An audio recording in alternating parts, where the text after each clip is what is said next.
I'm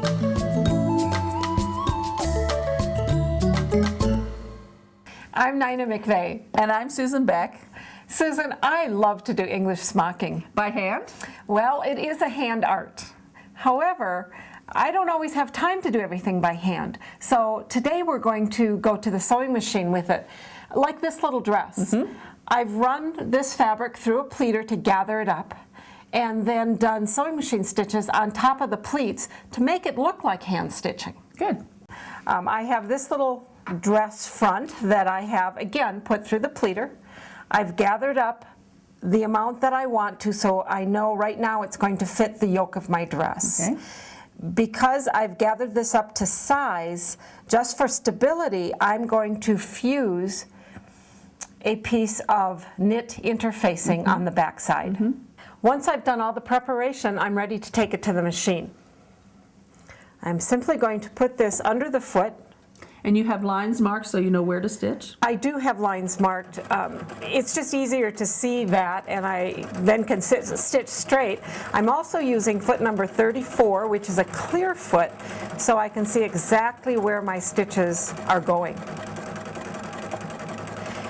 I have used the same stitch. It's only one stitch that I'm using, but in the memory of my machine, I have programmed it so that I am using different needle positions. This is a stitch that I've set up that I would call a cable stitch. And the cable stitch, which is a hand stitch, it's the name of a hand stitch, can be done with this one stitch in the machine. It's like a triple straight stitch, and it's just going to go back and forth, but it goes first to the left of the needle and then to the right of the needle, forming a cable all the way across my pleated fabric. When I go to my second row, I'm going to use the same stitch, but I'm going to set it up for another pattern. It's all about needle position. So again, it's the same stitch, and I'm going to move my needle position to the far right. So you're using the memory of your machine? Correct. And I want my stitches so that they are every other needle position, and this stitch is going to be called a wave. I have a sample of what these two stitches look like when they're sewn out, so I can actually play with them and see that that is exactly what I want on my fabric.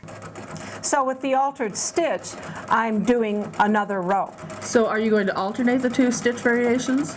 Yes, and you can play with different combinations of these two variations. It will make different designs on your fabric.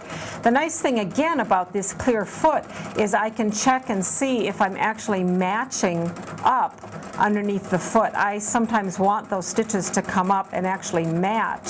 So you want to line it up with the first row? Yes. Now, can you do the first stitch on every other row and then go back and do the second variation? I think that would be a little difficult. I think it would be much harder to match it up. Because you're aligning them. Yes, and you might have to do what's called, what we all call, a little fudging to make sure that your patterns are matching up the way you want them to match up. I'm good at fudging. And you will do as many rows as you want. It might depend on the size of the dress that you're making, or it may be that you just want a little touch, or maybe you want the entire, an entire bodice. So let's take a look at what's just been stitched. So we have two rows. That is so sweet. I love that. But if we look over here at the finished dress, you can see the many rows that are on here, and they do kind of create their own pattern, but when they join together. For this and other simple and effective techniques, visit your local Bernina dealer today.